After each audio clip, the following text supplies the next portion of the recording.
Hi, I'm Rabbi Ariel Rackovsky, and welcome to a new series called Tefilah Tuesdays.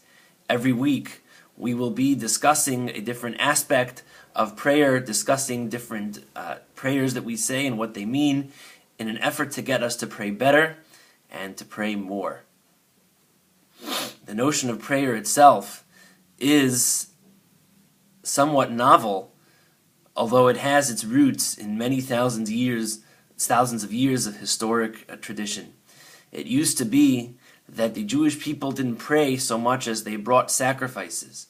There were set times for sacrifices, one in the morning, one in the evening, different rules governing the way those sacrifices had to be brought. However, even before the destruction of the temple and the pursuant inability to bring sacrifices, there was a stress placed on prayer in addition to and perhaps even instead of sacrifices. Shlomo HaMelech, when consecrating the first Beis HaMikdash, said that the purpose of the Beis HaMikdash was for people to have a relationship there with Hashem and for Hashem to listen, lishmoa el harina vel hatefilah.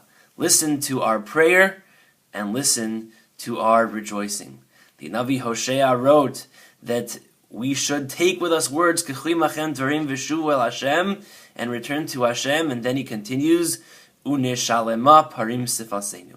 And in that way we will be able to use the words of our lips instead of offering bulls as sacrifices.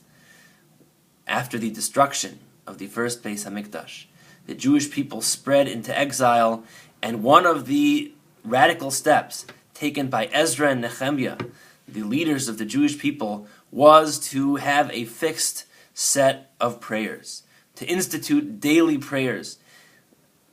The Rambam explains that one of the reasons for this was that the Jewish people were forgetting the Hebrew language. Having a set of prayers restored the Hebrew language to the Jewish people as their vernacular.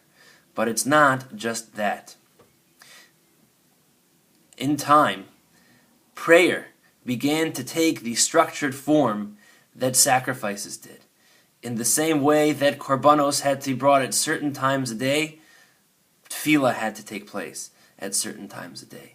Shacharis, Mincha, Mariv, all of the rules governing the specificity of korbanos began governing the specifics of davening as well. And this is what the Siddur was about. The word Siddur itself means Seder, means order. It was a way of introducing structure into what had been something unstructured and free-based beforehand.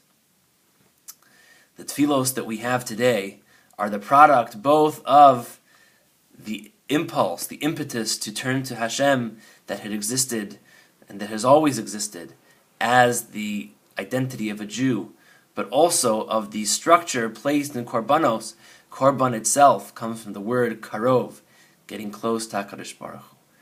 And so in that structured form of tefillah that we have the challenge of using that to get close to HaKadosh Baruch Hu, using that to develop a relationship with Hashem. As we go forward in this series, we will be talking about different tefillos, different aspects of tefillah, what it means to daven, what it means when we say the things that we say during davening.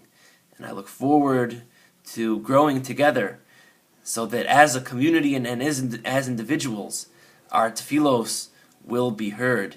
Yuna amarenu l'ratzon, lifnei adon kol, that which we say will be found desirous before HaKadosh Baruch Hu. I'll see you next time.